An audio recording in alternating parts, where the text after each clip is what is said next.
Social मीडियावर जेव्हा काही वयस्कर स्त्रिया 50शी उलटलेल्या स्त्रिया स्वतःचे फ्रॉकमधले शॉर्ट्समधले रिव्हिलिंग फोटो टाकतात आणि विचारतात सांगा बरं माझं वय काय आहे, अशा बायकांना काय म्हणावं तेच मला कळत नाही.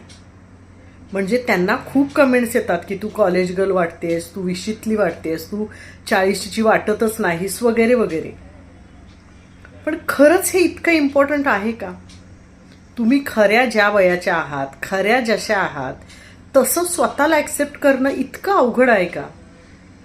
तुम्हाला सतत इतरांच्या कौतुकाची, प्रशंसेची गरज का लागते?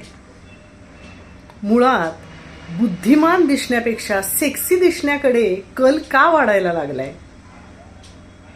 खरं तर हे असे फोटो फक्त क्षणिक आनंद देऊन जातात, पण लोकांच्या मनात तुमच्याबद्दल आदर तुमच्या बुद्धिमत्तेवरच अवलंबून असतो. तुमच्या चारित्र्याला पाहूनच लोक तुमचा मान ठेवायला सुरुवात करतात. मग हे असं काहीतरी करून स्वतःकडे लोकांचं लक्ष वेधून घेण्यापेक्षा स्वतः आपण जसे आहोत तसे ॲक्सेप्ट करून, स्वतःची बौद्धिक उंची वाढवून, स्वतःचे चांगले विचार मांडून लोकांचं लक्ष वेधून घ्या ना.